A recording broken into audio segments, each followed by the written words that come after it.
Hoje eu quero colocar a minha ênfase exclusivamente no que o verso 2 diz, especialmente pensando em você, que se sente um lixo, você que de fato se sente um lixo. Eu encontro pessoas que se autodesignam como lixos humanos. E elas aprenderam isso, não foi, a maioria delas não aprendeu na Cracolândia. Não aprendeu, embora na Cracolândia haja muita gente que diga eu sou um lixo humano.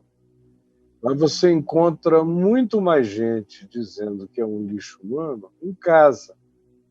Gente que foi feita assim, nessa perspectiva interpretativa de si mesmo, pelo pai, pela mãe, pelos irmãos, pela igreja, pelo pastor, pelo padre, pelos moralistas da família, por aqueles que se apresentam como gente justa, como gente impecável, como gente que aparentemente nunca cometeu nenhum deslize. São homens que dizem que não adulteram, mas não têm o menor pudor em relação aos desejos ardentes que carregam no seu coração acerca da mulher do próximo, das fantasias que eles desenvolvem, até mesmo acerca das amigas das filhas, meninas que vão na casa dele, bonitinhas, gostosinhas, novinhas como a filha dele. Em relação à filha, ele diz, não, jamais olhei para ela, é claro, é minha filha. Mas as amigas são filhas de outras pessoas e são tão deliciosas. E ele tem aquele olhar completamente cobiçoso, com aquela luxúria, aquela ganância luxurienta na alma. Mas como nunca traíram fisicamente a esposa, eles são retos, são justos, botam o dedo na cara dos outros. É assim que eles vivem. Ou então você se sentiu lixo a partir das declarações de uma mãe que é uma dona de casa dedicada, mas que você sabe que ela é mentirosa e hipócrita. O que ela declara para as amigas não tem nada a ver com quem ela é. Ela constrói uma imagem do lado de fora que não é acompanhada pelas manifestações reais de vida que essa pessoa tem do lado de dentro, na família, na casa, no trato dos filhos, dos maridos. É tudo uma grande mentira. E você se sentiu assim, feito ou feita, lixo, na igreja, porque você cresceu lá, uma menina bonitinha, com carinha de garotinha. Aí, de repente, você chegou aos 15, 16 anos de idade, você começou a ter outra aparência, as suas roupas deixaram de ser aquelas roupas profundamente femininas, você passou a ter um determinado discurso de se mostrar femininamente pintada, aí você começou a ser questionada, mas ninguém sabia que você já tinha uma namorada e não um namorado, que você não consegue gostar de meninos, só de menina. O tempo foi passando, aí você caiu na esparrela de dizer, não, mamãe vai entender, ela sempre foi minha amiga, meu pai também.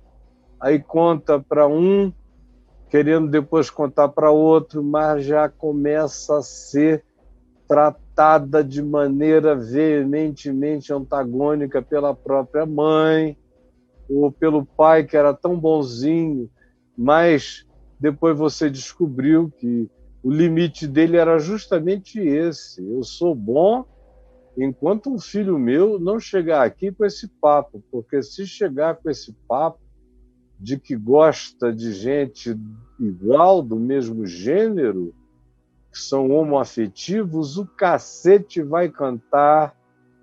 Aí o pai grita logo, a mãe, que prefere enterrar você do que admitir que você seja como você é, seja qual seja a extensão da sua manifestação de gênero, o que eles chamam de escolha e de opção, quando para você não foi nem escolha nem opção, foi algo que se manifestou desde a sua infância na sua natureza.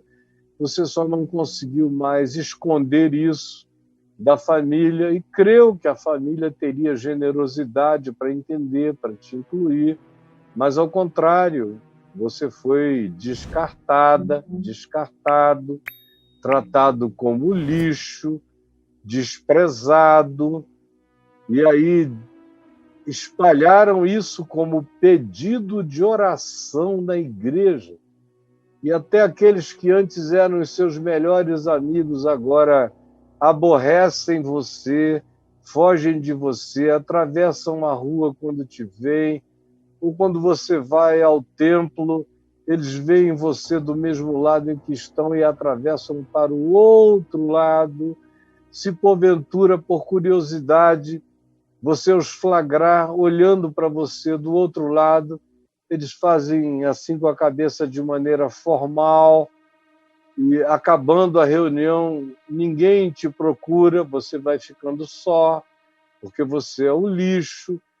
Na escola, você foi para uma faculdade aberta, uma escola considerada aberta, mas hashtag só que não. Aí devagar você vai vendo que a abertura é só H, é só conversa fiada. Na prática, você sofre bullying, ou, no mínimo, esse desprezo que eu já vim descrevendo como presente na igreja, e o desprezo mesmo dos amigos mais íntimos tem sido manifesto à sua vida. Você está se sentindo completamente só, angustiada, angustiado. Aí começam a passar pensamentos estranhos pela cabeça.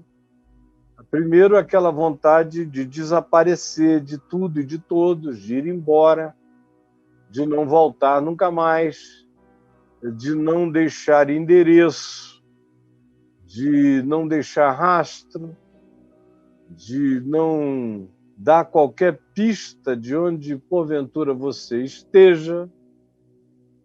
Depois vem aquela sensação de que isso não adianta, isso não basta, que isso não é o bastante, que você realmente gostaria mesmo, não era nem de mudar de país, porque eles iriam ainda saber que você está vivo. Aí começa aquela vontade de vingança, e dentre as vontades de vingança, logo a pessoa descobre que não adianta ficar com hostilidades, com raivas, com zangas, com gestos, com expressões, com práticas de escândalos ainda maiores. Não adianta, você vai apenas chamar atenção para a provocação de um ódio maior, de uma hostilidade maior, que vai ferir ainda mais você aonde quer que você esteja. Aí começa aquela vontade absolutamente de morte, se instala como depressão, profunda depressão, que cresce. Não adiantam os remédios que cheguem como estimulante, no máximo viciam você, e você precisa tomá-los em quantidade cada vez maior, e os toma e se põe em pé, e tem um período de euforia durante um tempo, mas é tudo artificial. E os mesmos remédios que te excitam, você descobre logo, logo que são eles próprios, que quando o efeito vai passando no projeto crônico do uso deles, eles vão causando uma depressão cada vez mais irremediável. Aí eles não servem mais e você vai se jogando cada vez mais na cama, se cobrindo com o cobertor da morte, da mais profunda infelicidade, da vontade de desaparecer. Aí começa a ter aquele desejo de dormir para sempre. Você vai usando em quantidade dobrada, triplicada, quadruplicada, quintuplicada, sextuplicada, e eles são capazes de colocar você num estado de zumbificação durante 2, 3 dias, mas não te matam. Aí vai criando uma raiva de ter que retornar a esse inferno chamado de mundo real pelos outros, e para você é apenas a miséria existencial que você tem que encarar. Aí vem a vontade, enfim, de morrer. Aí começam as overdoses, mas a pessoa não acerta nem na primeira, nem na segunda, nem na terceira. É muito raro acertar a dose que mate ou que deixe você numa situação de não socorro. Aí não adianta trancar a porta do quarto, nem da casa, porque sempre tem um amigo bom, generoso, carinhoso, que não se esquece de você. Vai lá, te liga, você não responde. Aí eles vão, arrombam a porta da casa, do quarto, e veem você já sem pulso. Carregam você para o hospital, fazem lavagem, você é salva, você é salvo, você sabe do que eu estou falando. Aí aquela agonia, tem um momento de gratidão, eles imploram que você não faça mais isso e você não faz. Mas com o passar do tempo, você vai vendo que fora ele, ou eles, 2 ou 3, não tem mais ninguém. Eles têm que trabalhar, que eles têm que cuidar da vida deles, que a existência deles continua, que eles não podem ficar ali de plantão. E aí surge aquela vontade definitiva. Agora você já sabe que se você pegar as quantidades exorbitantes já utilizadas e que levaram você à beira da morte não fosse o salvamento, se você fizer assim, você se acaba mais rápido e não dá tempo de ninguém salvar. Tem muita gente nesse estado me assistindo aqui agora,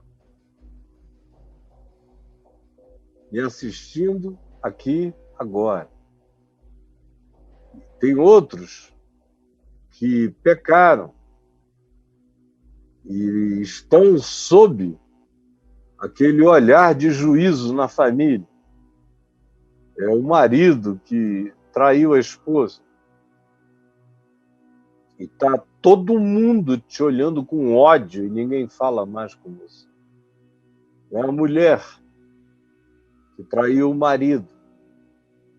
E até a filha mais chegada, mais íntima, está te abominando, te odiando, olhando para você e gritando: sua vadia, você não é digna de ser minha mãe. Tem todo tipo de gente. Tem um homem desempregado que descobriu que o valor dele para a mulher, para os filhos, e até para o pai, para a mãe, para os irmãos dele, só era expressivo esse valor enquanto ele trabalhava e ganhava bem e podia fazer agrados à esposa, aos filhos. Não tem coisa mais devastadora, por exemplo, para um homem do que estar desempregado enquanto a mulher traz a comida para casa e no início ela traz com todo carinho, e generosidade, e amor e gratidão, mas depois de um tempo ela começa a cobrar. E o cara sai, e na pandemia não dá para sair tanto, e não acha nada. E aí começam as indiretas, depois as diretas, depois os maus tratos, não só verbais, mas na prática. O indivíduo começa a ser tratado como lixo, como gente inútil. E aí, se isso prossegue muito tempo, é inevitável a depressão, a vontade de morrer. Como mesmo no espaço dessa pandemia já houve um monte de gente entrando nesse processo e que hoje eu já encontro nesse estado de desejo de finalização, dessa depressão e dessa impotência manifesta pelo desemprego. A mesma coisa acontece com a mulher que está sendo desprezada pelo marido, que está de caso com alguém que ninguém ainda sabe, mas o comportamento dele mudou dramaticamente na família. Ele começa a desprezar a esposa e a não tratar bem os filhos, e a trazer uma violência inexplicável para o trato dentro de casa, ninguém consegue entender. Só quem sabe que ele está traindo é que pode entender como a culpa dele se transforma em ódio, em hostilidade, em vingança, em vontade de bater nos outros, que não tem nada a ver com coisa alguma, são os inocentes, mas a inocência em relação a um coração que se sabe culpado provoca frequentemente reações de violência, vontade de violência, porque os outros não têm nada a ver com o que se está praticando, com o que o marido está praticando. Especialmente homens em estado de traição ficam muito violentos com a mulher e com os filhos. E aí eu um mundo inteiro de situações que deixam a gente em estado, em sentimento e em internalização de degradação pessoal. E você vai se sentindo, se autodesignando como um lixo. Lixo. Caio, eu sou um lixo. Eu ouço isso há tantos anos. Caio, eu sou um lixo. E aí, para você que diz, Caio, eu sou um lixo, não importa se eu não descrevi a circunstância da sua vida, mas você que se autodesigna assim, ouça a palavra de Jesus para você, aqui na Epístola aos Hebreus, no capítulo 2, no verso 11, quando se diz algo maravilhoso, porque convinha, diz o verso 10, que aquele por cuja causa e por quem todas as coisas existem, conduzindo muitos filhos à glória, aperfeiçoasse por meio do sofrimento o autor da salvação deles, que é Jesus. Esse que é aquele por cuja causa e por quem todas as coisas existem, é o nosso Pai eterno, é o Pai de todos os espíritos universais. E Ele é que decidiu aperfeiçoar o autor da nossa salvação através dos sofrimentos que tinham a ver com a minha rejeição, com o meu pecado, com o meu abandono na existência. E aí diz o verso 11, pois tanto o que santifica como os que são santificados, o que santifica é o autor da minha salvação, é Jesus. Ele é que me declara santo. Foi Ele quem me declarou santo. Foi Ele que disse, está consumado, está tudo pago, estão todos santificados, estão todos aptos para Deus. estão todos agora aptos para a luz. Eu paguei o preço, estão todos aptos para o abraço divino. Todos precisam saber dessa informação, que o preço pela culpa, pelo pecado, ou pela atribuição de pecado, ou pela designação de pecado, ou pela imputação humana de pecado sobre os outros, o preço está pago, está consumado. Foi isso que o autor da nossa salvação gritou na cruz. Está pago, está pago.